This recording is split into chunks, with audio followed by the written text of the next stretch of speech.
हिंदूवादी सोच एवं हिंदू धर्म संदेश को जन जन तक पहुंचाने का लक्ष्य लेकर जन जागरण करने वाले माता काली और भगवान शिव के भक्त धार्मिक उपदेशक संत श्री कालीचरण महाराज श्रावण सोमवार के अवसर पर उज्जैन में निकलने वाली भगवान महाकाल की शाही सवारी में शामिल होने के लिए रविवार शाम को इंदौर आए। मध्य प्रदेश में होने वाले आगामी विधानसभा चुनाव को लेकर परिवर्तन पार्टी ऑफ इंडिया ने चुनावी बिगुल फूंक दिया है। पार्टी के राष्ट्रीय अध्यक्ष मोनू महेंद्र सिंह रावत पूरी शिद्दत के साथ प्रदेश की 230 विधानसभा सीटों पर चुनाव लड़ने की घोषणा कर चुके हैं और इसके लिए योग्य प्रत्याशियों का चयन कर उन्हें चुनावी समर में उतरने की तैयारियां की जा रही है।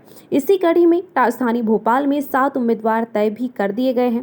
प्रदेश की राजधानी भोपाल के बाद राष्ट्रीय अध्यक्ष मोनू महेंद्र सिंह रावत प्रदेश की औद्योगिक राजधानी इंदौर आए और यहां पर भी पार्टी कार्यकर्ताओं एवं पदाधिकारियों से चर्चा करने के बाद योग्य उम्मीदवारों की इंदौर जिले की सभी 9 विधानसभा सीटों पर अतिशीघ्र घोषणा करने की बात कही।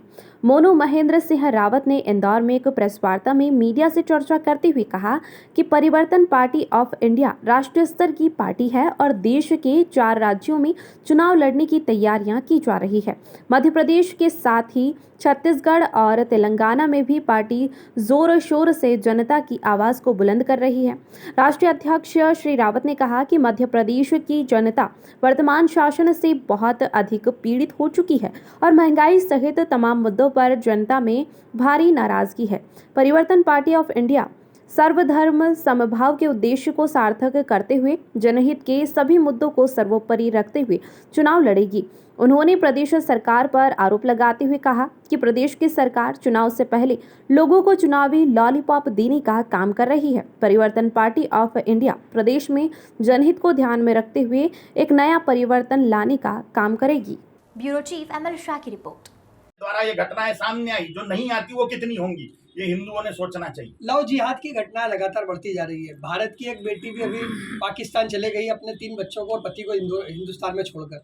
क्या कहना चाहेंगे इस तरह की घटनाएं? ये मैटर तो मुझे पता नहीं है कौन छोड़ के चला गया, लेकिन लव जिहाद के मामले में भी 40,000 केसेस डेली की हैं। अब एक वीडियो वायरल हुआ, वो हिंदू बच्ची बता रही है कि मुसलमानों ने, जो मुसलमान लड़कों ने उस पर रेप किया, वो बता रहे थे कि इस्लाम में बोलते हैं कि अगर किसी काफिर की लड़की के साथ में सेक्स करते हैं तो जन्नत मिलेगी। ऐसी ऐसी पढ़ाई मुसलमानों को कराई जा रही है, वो ऐसा वो लड़की का बयान है।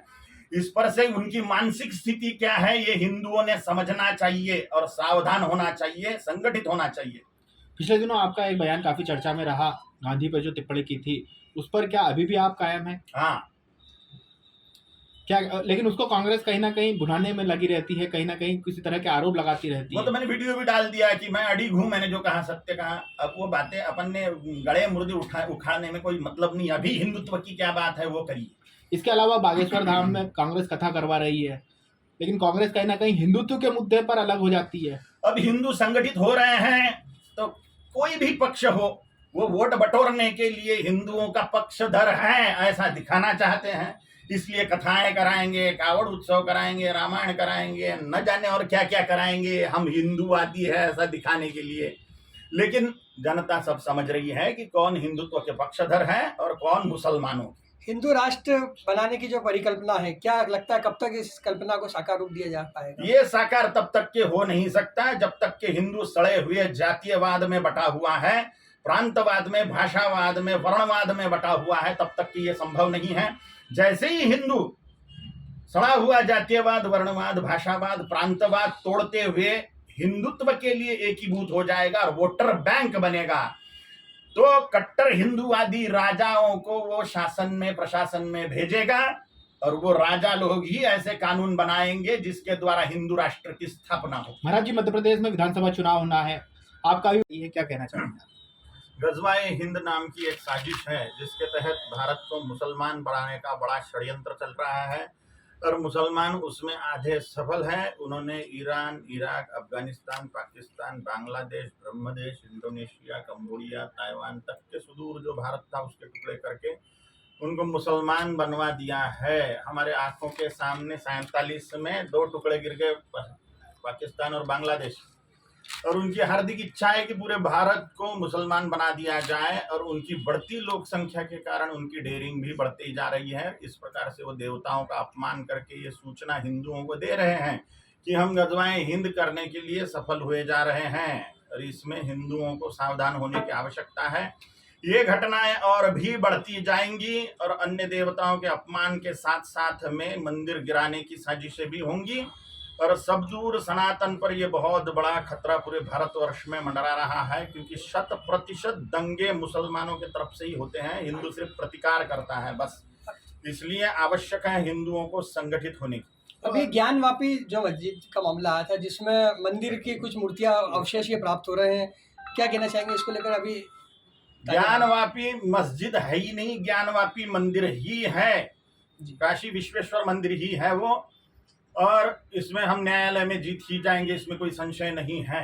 और वहाँ भव्य शिव मंदिर बनेगा, इसमें कोई वाद का विषय ही नहीं है, वो मंदिर ही है। क्या मुगल कालीन सारी मस्जिदों की जांच की जानी चाहिए? क्या लगता है आपको कि उस समय की मस्जिदों में मंदिर थे? क्या कहना चाहिए? तब के मुसलमान राजाओं ने 5 लाख मंदिरों को फोड़ दिया था, और वो हमें वापस मिलने चाहिए। जैसे जैसे हिंदू संगठित होते जाएगा, वैसे वैसे मंदिरों के वापस मिलने की संभावनाएं बढ़ती जाएंगी।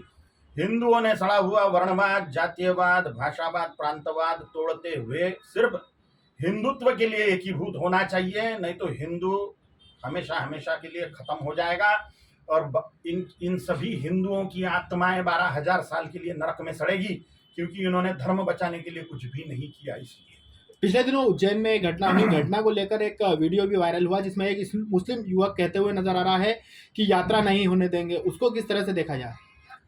महाकाल का अपमान करना, सवारी पर थूकना इत्यादि घटनाएं आम होती जा रही हैं भारतवर्ष में।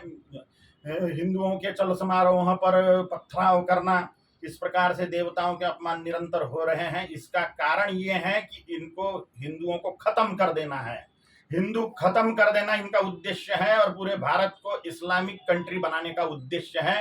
ये हिंदुओं को समझना चाहिए, इसको बोलते हैं गजवाए हिंद। महाकाल का अपमान तो एक थोड़ा सा उज्जैन में होने वाली एक पहली बार की घटना है, जो महाकाल का अपमान किया था, जो सबको ज्ञात हुई है। न जाने ऐसी कितनी घटनाएं उज्जैन में और पूरे भारतवर्ष में घटित होगी जो किसी को पता नहीं है। अब ये हिंदुओं को आपके चैनलों के माध्यम से मैं कहना चाहता हूं कि जो हिंदू हित की बात करे उसी को हम मतदान करें। अगर हम राजा हिंदुवादी बिठाने में सफल होते हैं, सब दूर से 4,945 राजा लोग भारतवर्ष पर राज करते हैं, उसमें से 4,150 विधायक हैं, 545 लोकसभा सांसद है, 250 राज्यसभा सांसद है। ये सारे के सारे कट्टर हिंदुवादी होने चाहिए, तो ही हिंदू राष्ट्र की स्थापना हो सकती है और हिंदुओं का संरक्षण हो सकता है। अगर संगठित होके हम नैष्ठिक हिंदुवादी राजा राजनीति में नहीं बिठाते तो हिंदुओं का भविष्य भयानक खतरे में है। जगह जगह पाकिस्तान बन चुके हैं, और कश्मीर समस्या जगह जगह होने की परम संभावना है, पक्की संभावना है। इसलिए मुसलमान धौंस दे सकते हैं कि 15 मिनट पुलिस हटाओ, सारे हिंदुओं को हम काट देंगे, क्योंकि उनकी तैयारी है। हिंदुओं की कोई तैयारी नहीं है। सिविल वॉर कभी भी हो सकता है, गृह युद्ध कभी भी हो सकता है, हिंदू बिल्कुल उसमें कटेंगे निसंशय। कुहू की घटना को लेकर, जो नूह में हुआ है, उस घटना को लेकर किस तरह से देखते हैं? वहां पर हिंदू भी वहां पे भी हिंदू गाफिल होने के कारण और संगठित न होने के कारण वो हमला करने में सक्षम हो गए हैं। 100% दंगे जो होते हैं मुसलमानों के तरफ से ही क्यों होते हैं? उनके मस्जिदों में, मदरसों में शस्त्रों के आगार क्यों निकलते हैं? जब पुलिस छापा मारती है तब। मंदिरों पे छापा मारे तो कोई शस्त्रागार नहीं निकलेगा, लेकिन मदरसों पे और मस्जिदों पे छापा मारने के बाद में क्यों शस्त्रों के जखीरे निकलते हैं? क्योंकि उनकी तैयारियां हैं, और हिंदुओं की कोई तैयारियां नहीं हैं। इसके कारण हिंदुओं का भविष्य बहुत अंधकार में है, अगर हिंदू संगठित नहीं होता तो। लेकिन प्रशासन भी कहीं ना कहीं उनकी मदद कर देता है। इस तरह की बातें सामने आती है, क्योंकि लफ्ज़ की कई बार घटनाओं में पुलिस कार्रवाई नहीं करती है, या तो फिर पीड़ित जो महिला रहती है वो कार्रवाई करने के लिए नहीं आती। तो पुलिस जिम्मेदार नहीं होती। वहां का स्थानीय राजा किसके फेवर का है, वही पुलिस पर प्रेशर डालता है, क्योंकि पुलिस गुलाम है। पुलिस के हाथ में भी हथकड़ियां हैं प्रशासन की, प्रशासन के हाथ में हथकड़ियां हैं शासन की, और शासन शासक के हाथ में होता है, शासक के हाथ में, और शासक राजा होता है। राजा माने विधायक, सांसद, मुख्यमंत्री, प्रधानमंत्री, इनको मैं राजा बोल रहा हूं। तो वहां का विधायक, सांसद किसका फेवर लेने वाला है, उसको किसके वोटों की भूख है, तो वो उस प्रकार से पुलिस पर प्रेशर बनाएगा और पुलिस वैसा ही करेगी जैसा राजा चाहता है। अगर हिंदुओं का ऐसा लगता है कि पुलिस ने हमारी फेवर लेनी चाहिए, न्याय करना चाहिए, तो राजा कट्टर हिंदुवादी बिठाना, नैष्ठिक हिंदुवादी बिठाना अत्यंत आवश्यक है। लेकिन बजरंग दल कार्यकर्ता पिटा गए पलासिया चौराहे पर, विभिन्न मांगों को लेकर गए थे वो पुलिस प्रशासन के साथ, शासन भी था, प्रशासन भी था, सब थे।